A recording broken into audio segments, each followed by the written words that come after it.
Sunday, January 6th, 1935. Next morning when I get up, I'm happy to find my father at the table reading the paper. I can feel how pleased he is to see me. This isn't something you can fake. Hey, he says. My mother is checking my sister's suitcase. I can't believe she's going today. I thought it was a week away at least. Nat has the kitchen chair pulled into the living room, wedged between three crates. Hey, Natalie, the sun get up okay this morning? I ask like I do every morning. She never answers, which used to really bug me. I hate being the brother of a stone. One day last year, I got so mad I just walked right by her, didn't say anything, not one word. That day, after I left for school, my mom said Natalie sat outside my room and cried for 2 straight hours. Natalie isn't a crier, she's a screamer. You never see her cry for plain old hurt. I'd say my mom made it all up, but she didn't know I'd snubbed Natalie. My mom had no idea why Natalie had cried. Now I ask Natalie about the sun every morning, and it only bothers me a little when she doesn't answer. So what would you like for breakfast on this very special day? My mother asks her. Lemon cake, Natalie says. She says this every day too. And every day my mom says, Silly sweet pea, you can't have lemon cake for breakfast. Why not? On a special day like today, lemon cake sounds like a fine idea. What do you think, Moose? Mom asks. Sure, I say. My voice comes out high like a girl's. I never know whether I'm going to sound like Mickey Mouse or a giant on top of the beanstalk. Natalie turns all the way around and looks me straight in the eye in that weird way she has of suddenly being present after weeks of being somewhere else. Don't look at me. This wasn't my idea. If it were up to me, we'd be in Santa Monica right now, this very minute. I say under my breath. My father reads Natalie's headlines from the newspaper, adding numbers to every one.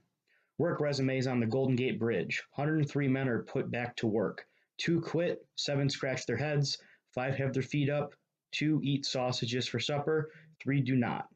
Breakfast, my mother calls. Natalie holds her face 2 inches from the plate. She eats so fast it gives me a stomach ache. When my dad's not around, I don't eat with her. Natalie Flanagan's whole family, Nat says when I sit down. I wonder if she knows what's happening. We've built the Esther P. Marinoff up like it's quite the place. Like maybe the King and Queen of England are sending their kids there too. But somehow in all this talking, we ignored the major thing. You don't come home from the Esther P. Marinoff. Every morning when the sun comes up, that's where Natalie will be. My father wipes his wide mouth with his napkin. What fun you're going to have, Natalie, with the kids your own age. What age is that, I wonder, but I know what he means. Maybe she'll meet other kids like her. Maybe they'll recognize each other and communicate in their own peculiar way. When my mom has Nat ready to go, my father picks up her suitcase, hands Natalie her button box, and opens the door. Moose, my mom says if she's just now noticed I'm here, I don't think you need to come along. Fine with me, I don't want to go anyway.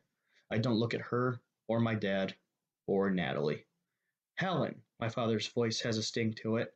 I just didn't think he'd want to, Cam, my mother says. Of course Moose is coming. He hands Nat's suitcase to me and pats me on the back. We can't do this without him. This reminds me of the time when I was 6 and my mom shipped me off to live at Graham's. She packed every pair of underwear I owned and she made it all seem like a big treat. When we got there, my Graham had an awful scowl on her face. She gave me a big hug and glared at my mother, like I'd never seen her do. When my mom left, I heard Graham and Ed talking. Some cock-minded psychiatrist decides the problem is Nat doesn't get enough attention, and Helen ships him off. Our Matthew. I'm happy as a pig in the mud to have him here, but it's a darn fool thing. What child doesn't have a brother or sister? Half the world has 7 or 8. Having a brother didn't make Natalie the way she is. One look at the two of them together and that big shot psychiatrist would have known that. He's the one ought to have his head examined. I'm going to make Nat sicker. It's going to make Nat sicker just having Moose gone. Early the next morning, my father woke me. Get your pillow, Moose, he said, snapping the buckles in my suitcase. We're going home. We're walking down the dock now. Natalie is going extra slow. I'll worry we'll miss the boat, but maybe that's her plan.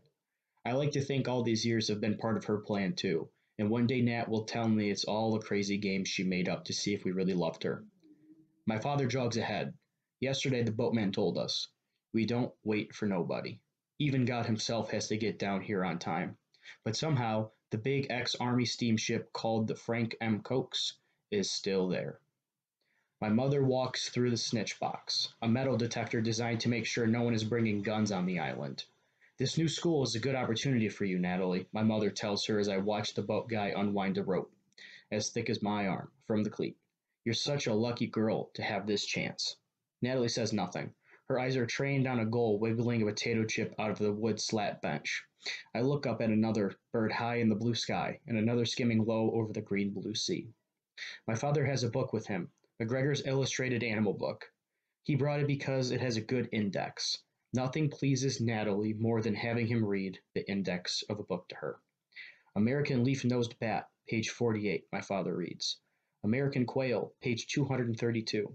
American spiny rat, page 188. Tons of gulls are flying above our boat. We watch them, Natalie and I.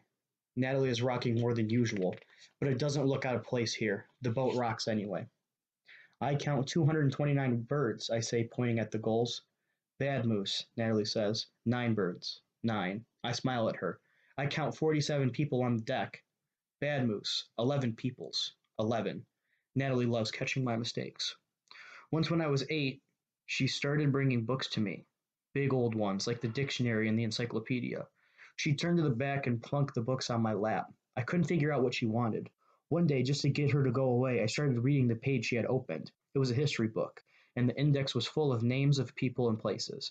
I go to this one, Machu Picchu, and I said something like, Mac Hu Pick You, Bad Moose, she says. Machu Picchu. I thought she was nuts until my mom informed me that's how it was pronounced. My mother went straight to the library and checked out a big stack of history books for Natalie. But it didn't take long to realize it wasn't history Natalie was interested in. It's indexes she loves. Any subject will do. We still don't have any idea how she learned the correct pronunciation of Machu Picchu, though. We're coming into the dock into San Francisco now. 12 minutes to get to Alcatraz, 20 years to get back, my dad says, the cons say. We sit a minute watching a church-going family walk down the gangplank. The toddler goes backward, hanging on the handrail and cautiously moving his squat legs down plank by plank. Everyone smiles at how careful he is. Going to be an insurance man when he grows up. His dad winks at my mom. All right, troops, move 'em out, my father says. But my mom seems stuck in her seat. She's staring at the toddler who is walking across the dock, holding tight to his mom's hand. My mom blows her nose with her handkerchief. She's blinking fast, trying to keep back her tears. When Natalie sees this, she curls up in a tight little ball on the wood slat seat and will not move. My mother pulls herself together and tries to sound cheerful again. Natalie, honey, I have a little cold, that's all, sweet pea. Now come on, sweetheart. This is a wonderful day. Her voice sounds fake, and Natalie knows it. She pulls her knees tighter into herself. My father whispers that he hopes he won't have to carry her. He squats down on one knee and talks to Nat for a long time. The boatman nods to my mother and taps his wrist to signal time to get off. My mother fusses with her gloves, pulls her hat brim low, and walks across the deck to talk to him. I shift my weight from one leg to the other and back. Finally, my father's head pops up. He looks at me. Moose, can you get her up? He asks. Everyone who is getting off needs to get off. The boatman booms as people begin boarding for the trip back to Alcatraz. I look around, searching for an idea. I grab the book, flip to the back. American laugh-nosed bat beat. Page 3000, I say. Natalie is still curled up tight, but her head cocks a fraction of an inch. Australian quail, page 200, I say. Now she makes a noise deep in her throat and bolts up. No, Moose. American leaf-nosed bat, page 48. American quail, page 232, she says. I take a step forward to the gangplank. American spiny rat, page 18, I say. Bad moose, bad, bad, bad. American spiny rat, page 188. She shakes her head, but she is standing now, following me. Step by step, page by page, I get her off the boat. Now my dad has the brown suitcase, my mom is smiling, and Natalie is next to me. She finds my hand, she grips my fingers together so hard it hurts. Natalie has held my hand maybe once before my whole life. Why does she pick now for this? This is the right thing to do, I tell myself, but I don't believe it. This is another one of my mom's crazy ideas. I feel sick to my stomach. I want to pull my hand away, but I don't. I keep walking. Good moose. Obedient moose. I always do what I'm supposed to. Chapter 5. Murderers Darn My Socks. Same day. Sunday, January 6th, 1935. I keep thinking about when my mom's second cousin, Miss McCaw, came to visit. Put her in asylum, Helen. It's the humane thing to do, Miss McCaw said between bites of cinnamon nut cake. My mom turned ashen. She told Miss McCaw she wasn't welcome in her home ever again. Miss McCaw took giant gulps of air and tried to apologize, but my mom stood firm, holding the door open. She didn't say a word until Miss McCaw limped out, her handbag bumping against her side. After she was gone, my mom found Miss McCaw's knitting bag. She sent me running after to give it back to her. I can't help if your mom can't see the forest for the trees. She's got one good boy, why not focus on him? But no, she goes on these wild goose chases. It's too bad the child is sick, but cut your losses. No use throwing good after bad. I nodded then. I didn't mean to. Really, I didn't. My neck nodded without my telling it to. But once I'd nodded, I couldn't unnod. I was so stiff I couldn't move. When Miss McCaw drove off, I still had her knitting bag in my hand. The thing is, we didn't do that, right? We didn't put her away. The Esther P. Marinoff will help her, right? When we get back, I trump up the stairs to our apartment, wondering if Teresa's family has a radio that works. Then I see a note hanging from our door. Cam, send your boy up to talk to me at 1700 today. Warden Williams. The warden, I croak. My dad takes the note out of my hand. Looks like it, he says. Couldn't I do this tomorrow? When the warden says jump, my father says, you ask how high. Dad, we gotta talk. Give me a little bit of time to rest, then we'll play ball. Then you'll go. He winks at me. I don't remember ever seeing him look so tired. The extra guard duty shifts are killing him. It's too much work, and he's a prison guard is the exact wrong job for him. He's too nice. My mother would make a much better jailer than my father. I've just finished my book when my father comes out of his room with his glove and the ball in his hand. My mother is still sleeping. He closes the door as quietly as he can. Doc? He asks. Yep. I search for my glove. It's not in my room. Maybe it's in Natalie's. Lately, she's decided the glove is hers. The door to Nat's room is closed. I can't bring myself to open it. I glance back at my dad. I'll get it, he whispers. From the doorway, I see Nat's soft purple blanket in tangled heap. Why didn't my mom pack it? How will Nat go to sleep without it? I feel like marching into my parents' room and shaking my mom. How could you send her to that place without her blanket? My dad finds the glove on a crate by her bed. He puts it under his arm and heads for the door. Dad, what about her blanket? What if she needs it? I think your mom was worried it would get lost. He presses his lips together so hard they go white. Neither of us say anything as we walk down the stairs. The dock smells like sardines, and it's pretty deserted, unless you count the birds, which I don't because it makes me think about Natalie. We decide to throw parallel to 64 building, where we live. This way, if somebody misses, we aren't as likely to lose the ball in the bay or bust out apartment windows. The gulls scatter to the dock posts and wood pilings at the water's edge. They sit facing, watching us like fans. It's so nice to have my dad again. I was angry at him for looking for a job up here and angry all over again when he found one. I've been angry at my mom for making us do this, and at Pete and all my friends at home because I had to move and they didn't. I've been mad at everyone except Natalie. I always try really hard not to get angry at her. Once when I was little, I yelled at her for smashing a dugout I'd constructed out of cardboard, and my mom didn't speak to me for a month. My father told me having Natalie as a sister is like playing ball when you're 100 times better than your opponent. You always win, but it will make you feel like a lose. I didn't see what that had to do with my sister ruining my stuff and my mother going mute. It was pretty clear that getting mad at Natalie was the one thing that would never be forgiven. My dad's not a great ball player, but he's a lot of fun to throw with because he's always trying something tricky. He sends a high ball I have to run like crazy for, and then a fast glove pelting stinger, and then a low burner. I know all his tricks. After a few minutes, when my good arm is good and loose, I start talking. So, I ask, how long we here? My dad catches the ball and walks closer so we don't have to shout. We live here now, Moose. You know that. But what if I don't want to live here? He shrugs. Nobody wants to come to Alcatraz, but at least you don't have a plumber printed on your back and no bracelets either. Bracelets? Handcuffs? Oh. I sent him an easy ball with a light arc.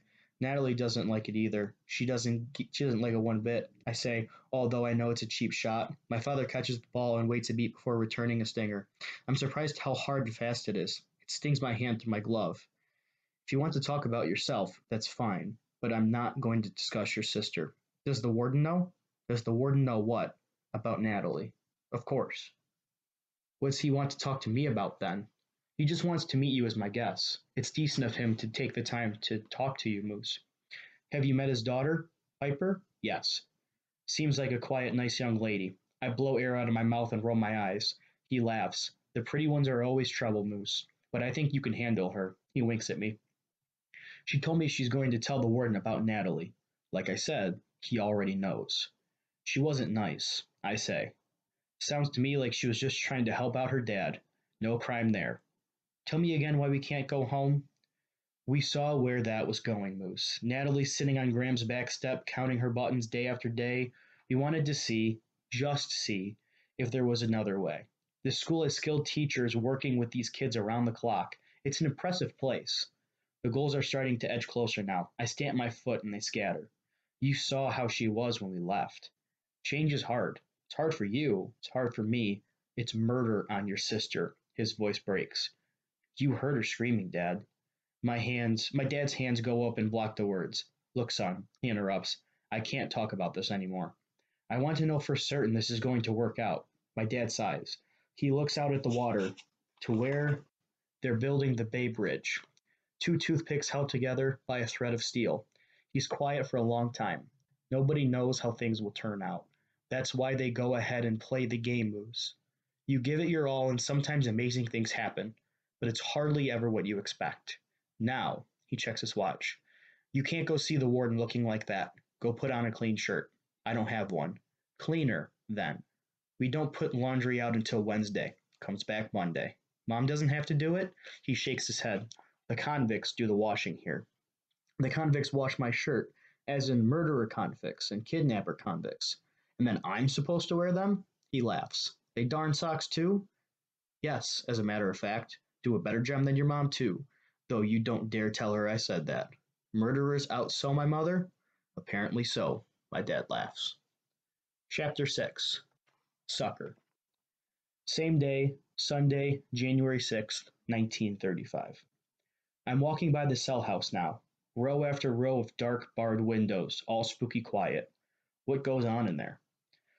I know the convicts aren't allowed to talk, but how could some 300 men not make more sound? Just breathing makes noise, you know? And all those windows. The cons don't sit around watching us, do they?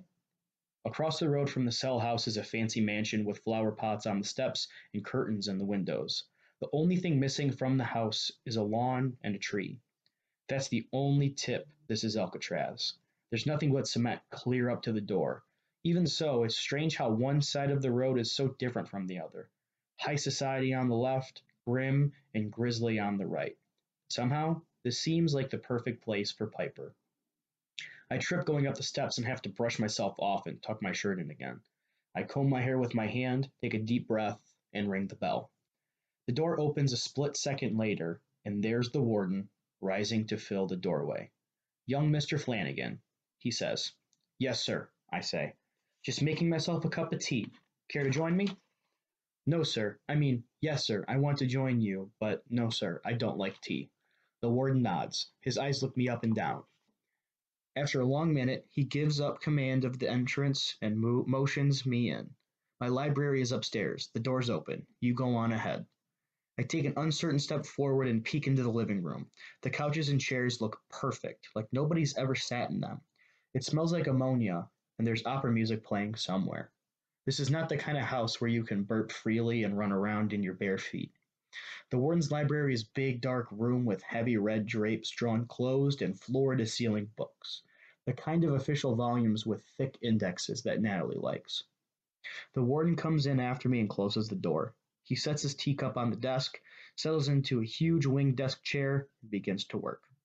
Sit down, Mr. Flanagan, he says without looking up from his ledger. He sounds annoyed, like I flunked his first test. I sit down, only my aim is a little off and I clonk myself on the wooden arm of the chair. Ouch, sir, I say. His face gets red. His sharp eyes seem to poke me. He leans back in his chair and opens his mouth to say something, but just as he does, someone knocks on the solid oak door. Yes, the warden calls. The latch slides open, and there's Piper. Her hair's curled, Her dress is starched. She's wearing white short socks and shiny white shoes.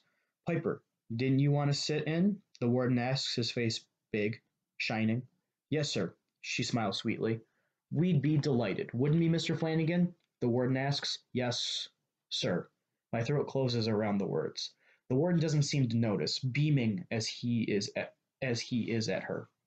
Piper, you feel free to chime in now. Yes, sir. Piper smiles. She doesn't look at me. When convicts first arrive on Alcatraz, I speak with them personally. Let them know what I expect. I don't usually talk to civilians, but Piper felt I should make an exception in your case, the warden says. Oh, swell. I'm getting the convicted felon treatment. I try to look only at the warden, try not to notice Piper, but this seems impossible. Yes, sir, I say. I don't know what you did in Santa Monica, Mr. Flanagan, but children in Alcatraz follow the rules. Exactly, precisely, without exception. Isn't that right, Piper? Yes, sir, she says. We're a small town here. A small town with a big jail. The track record of the convicts we have includes 79 successful escapees, 19 unsuccessful escapes, and 24 escapes that were planned but not carried out. That's before these men came to Alcatraz, of course. We've made certain there will be no escapes here. But I don't fool myself. These convicts are the very best at what they do. They have 24 hours a day, 7 days a week to figure out how to get out of here. These men who have been tried and convicted of the most heinous crimes imaginable. Terrible men with nothing but time on their hands. He waits for this information to sink in. All I can think about is how stupid this is. If the men are that dangerous, why have women and children living on the island? I know my father says that in the event of a break, the warden wants the guard corps within walking distance of the cell house. And I know that the Alcatraz apartments are cheap compared to the cost of apartments in San Francisco. Still, it seems like an incredibly stupid idea to me. Yes, sir, I say. I have a great deal of respect for your father, and since you're Cam's boy, I bet you have a lot to offer. I'm looking forward to getting to know you. But before that can happen, we have to make sure we understand each other. Yes, sir, I say. We have rules here, laws you must obey, or you could endanger yourself and everyone else on this island. Rule number one, there's no contact with the convicts. You see them on work detail down at the dock. On occasion, they'll help a family move furniture or paint their quarters. He pulls open the curtains, and there's the cell house. Their little hairs on my neck stand up at the sight of it. It's so close. But his voice goes low and hard. They are accompanied by a guard at all times. You may not, under any circumstances, approach them or speak to them. Women are not to wear bathing suits, shorts, or any attire that is anything but completely modest. Undergarments are not to be sent out with the laundry. He turns to Piper. Cover your ears, young lady. He beckons me with his finger. I walk up close and he whispers, some of these convicts have not seen a woman in 10 or 15 years. You're old enough to understand what that means, Mr. Flanagan. Yes, sir, I say, almost running back to my chair. You can never trust a con. Nobody came here for singing too loud in church. Do you know what the word conniving means? Sneaky, tricky, I say. That's right. Remember that, Mr. Flanagan. Conniving men with no sense of right and wrong. Oh, swell. Number two, do not enter an area that is fenced off. Number three, no visitors unless you've made your request in writing 1 week prior to the visiting day. Number four, do not speak to any outsiders about what goes on here. Don't go shooting your mouth off about Al Capone. You say his name and hordes of reporters come crawling out of the woodwork, ready to write stories of foolish lies, dangerous lies. Know anything about Capone, Mr. Flanagan? He's a gangster from Chicago, killed a lot of people on Valentine's Day. Al Capone was, some people say is, the most powerful underworld figure in the country. Here on Alcatraz, he's a number, like every other con. The point of this prison is to keep these showy criminals out of the limelight. If I find out you're running your mouth about Capone, I'll ship you back to where you came from so fast it will make your head spin. Would you please? I want to say, but then I think about my dad and how hard he's working so we can stay here. The warden's eyes flicker. He seems to sense his words haven't had the desired effect. I know you're going to want to give that sister of yours a chance at school. Please, sir, bring her into this, I say, looking down at the carpet. I can feel the heat of his intense blue eyes watching me. Fair enough, he nods. Number 5. You must walk through metal detector upon entering and leaving the island. No dogs, cats, or pets of any kind. No play guns, ropes, metal pipes, or anything that can be used as a weapon. No old hangers or nails or anything made of metal or glass goes out with your trash. Convicts can fashion weapons out of anything. Yes, sir, I say, the hairs on my arms so keen I could pick up radio signals with them. Now, my daughter tells me she's introduced you to the other children here, he nods to Piper. Your daughter hasn't done boo. Far as I can tell, she's a bald-faced liar, I want to yell. Is there anything I missed, sweetheart? The school projects? Oh, yes. Piper is a straight A student, he says, pretending to whisper. Oh, Daddy, Piper blushes. Her mother and I are so proud, but sometimes keeping track of all the projects she has going on is a challenge for her. Annie and Jimmy both go to St. Bridget's, so you'll be the only other Alcatraz child attending Marina School with Piper. She often needs help carrying her projects and whatnot to school. We were hoping, as a favor to us, you might be willing to help out. Emergency alert. Moose Flanagan played for a sucker right before his very eyes. Yes, sir. My voice squeaks high, like a rodent's. I glance sideways at Piper. The warden's smile is kind. If you have any problems at all, my door is always open. Yes, sir. That's it. Welcome to Alcatraz. You can see yourself out. Yes, sir. Thank you, sir. I say. Bye, Moose. See you at school tomorrow. Piper waves like she's the sweetest girl next door. For a second, I almost believe her. That's how good she is. And then I realize she is the girl next door, and the girl next door to Al Capone.